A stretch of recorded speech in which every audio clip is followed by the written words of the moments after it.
In this little video, we're going to talk about a couple more of real culturally based motives, face and achievement motivation. Now, face is, as a definition, the amount of social value others give you if you live up to standards. Here in America, it's kind of sort of associated with respect, sort of kind of, but it's not quite the same. Um, face is face is, in order to maintain face, saving face, maintaining face is an important construct in many societies.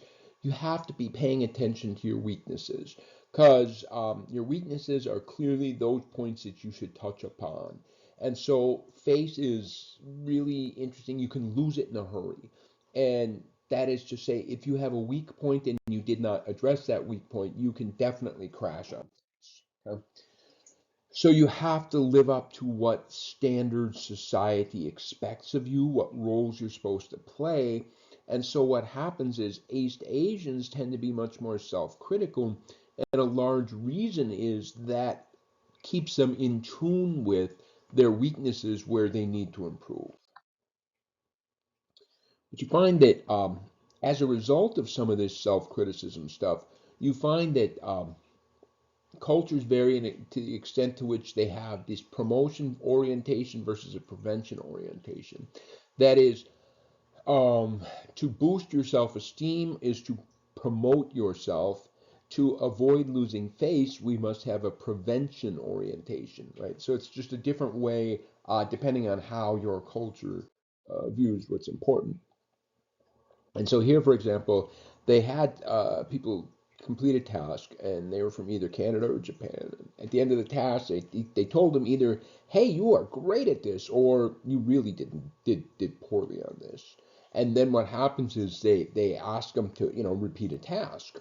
And so what happens is that the Canadians, when given the opportunity to repeat a task, are much more likely to repeat a task or persist, more specifically, persist on a task that they think that they're very good at. The Japanese, on the other hand, if they're told you're really good at a task, they're like, I'm done. Okay, you've already mastered this. But if they're told that they're performing poorly on a task, they're going to spend much more time on that task in an attempt, presumably, to shore up their weaknesses so that they can maintain face down the road. Well, a lot of this achievement motivation kinds of questions came from, and I hinted at this one a little bit in the last chapter, last video. Max Weber, a sociologist, that achievement motivation is tied to the Protestant Revolution, that all human beings are born with a calling, a purpose.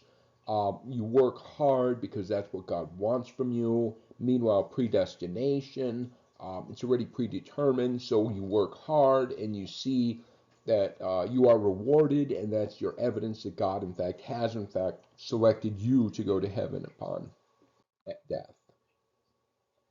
And so, according to Weber, this created this cultural idea in Western Europe and then America where it's your moral duty to work, that you need to find your calling and devote your life to working at it because working at your calling is, in fact, serving God. And it was this idea that really led to the Industrial Revolution. That is to say, you work hard, you accumulate, you reinvest the capital, and there's where capitalism comes from. So it's a Western thought. So you find that McClellan was 1961. He did some research, and he in fact did discover that in Germany, those people that were Protestants and those people that were Catholics, there was in fact a difference in the achievement motivation of these two groups, thereby supporting Weber's beliefs.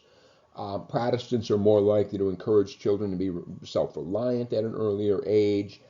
When you ask children to make up stories, probably like the thematic apperception test or something, the boys in these would the Protestant boys have more evidence of telling stories that involve achievement motivation. So it's pretty clear that there is some background for them. But at the same time, some of the cultures that have the highest Protestant, or rephrase that, the highest work ethic would be Mexico, Sri Lanka, and Uganda, all of which are predominantly Catholic nations, which would fly right in the face of Weber's beliefs.